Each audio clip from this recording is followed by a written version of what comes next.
আচ্ছা, এমন কি হতে পারে যে আজ দাঁড়িয়ে একজন মানুষ হুবহু বলে দিলেন আজ থেকে ১০০-১৫০ বছর পরে কেমন হতে পারে এদের দুনিয়া? অবিশ্বাস্য হলেও হতে যে পারে তার প্রমাণ ফরাসি লেখক জুলে ভার্নে।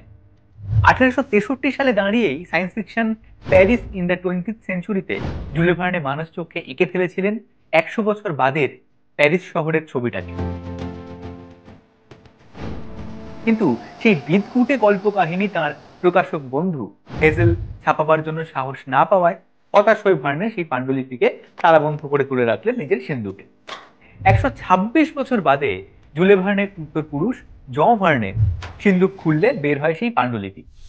যে সময় প্যারিসে ঘরে ঘরে জ্বলতো তেলের বাতি, রাস্তায় চলতো ঘোড়ার গাড়ি, তখন জুলে ভার্নে লিখে গেছেন আকাশ ছোঁয়া বহুতলের কথা, যেখানে ওঠানামা করছে লিফট। রাস্তার কোণে কোণে ঝলমল করছে বিদ্যুতের আলো, মাটির নিচ দিয়ে তীর বেগে ছুটছে মেট্রো রেল, মাথার উপরে মনোরেল।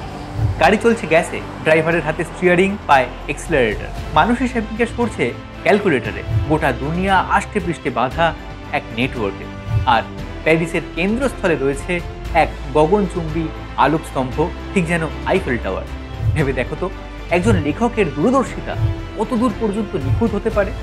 এরকম আরো মজার বিষয় নিয়ে জানতে দেখতে থাকো, আর লাইক করো, সাবস্ক্রাইব ও শেয়ার করে সঙ্গে রাখো টিউটোপিয়া লার্নিং অ্যাপের ইউটিউব চ্যানেলকে।